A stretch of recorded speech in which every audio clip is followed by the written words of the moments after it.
শুক্রবার মানেই আমাদের মেয়েদের কর্মব্যস্ততা শুরু।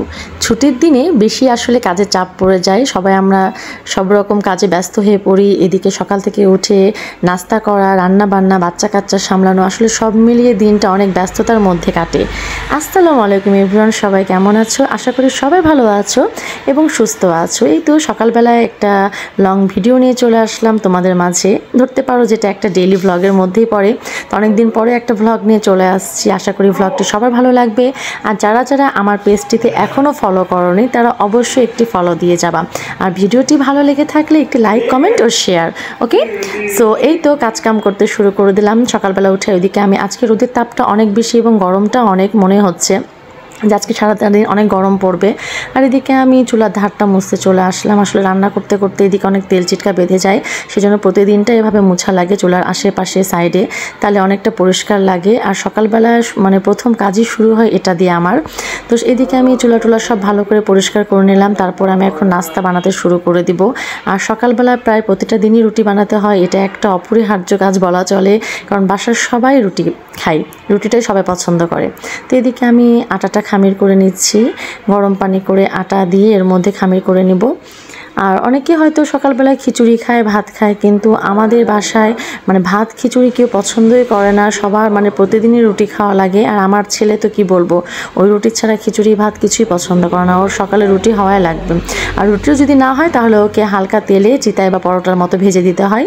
তো এদিকে আমি রুটিটা বেলে নিচ্ছি, ঝটপট নাস্তা করে ফেলবো, যে আজকে শুক্রবারে অনেক কাজ, এদিকে আবার রান্না বান্নার কাজ আছে। সো আমি এদিকে রুটিটা বেলে নিচ্ছি গোল করে, তারপর রুটিটা একে একে আমি সেঁকে নেব। তাওয়াটা আমার গরম হয়ে আসছে আর এর মধ্যে আমি রুটিটা দিয়ে দিলাম।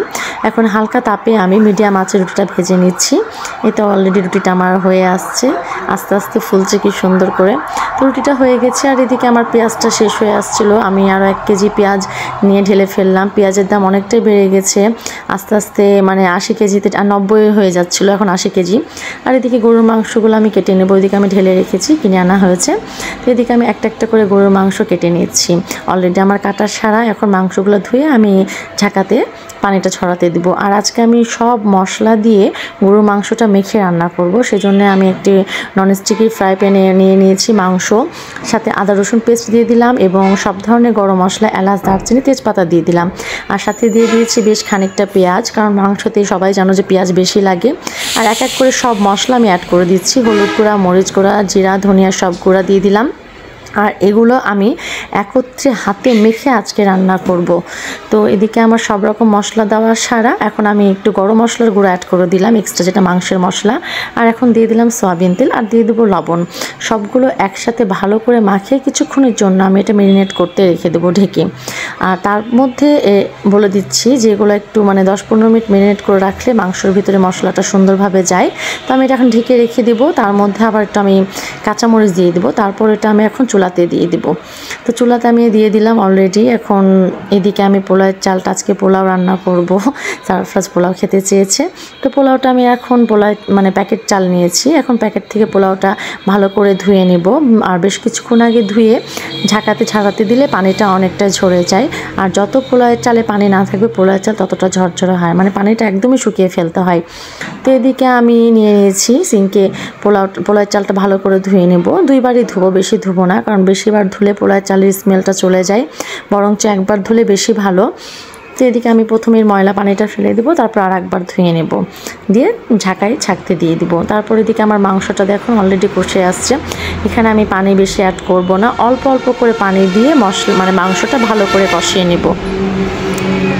তো এদিকে আমার মাংসটা কষে আসছে। আর ওদিকে আমি আলু ভাজি অলরেডি কুটে রেখেছি, আলু ভাজিও করব। আর সাদা পোলাওয়ের সাথে আলু ভাজি কার কার পছন্দ কমেন্টে জানাবা। আমার কিন্তু সাদা পোলাওয়ের সাথে আলু ভাজি খেতে খুবই ভালো লাগে, খুবই মজা লাগে। আর বেগুন ভাজাটা, তবে আজকে আমি আলু ভাজিটাই করছি, বেগুন ভাজিনি।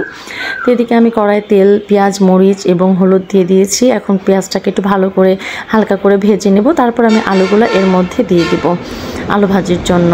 তো এদিকে আমি আলুগুলো দিয়ে দিচ্ছি। আসলে আলুগুলো মানে অনেক কাটা হয়ে গেছে, কড়াই আটছিল না, পরে আস্তে আস্তে নরম হয়ে সিদ্ধ হয়ে মানে ভাজিটা ঠিক হয়েছিল।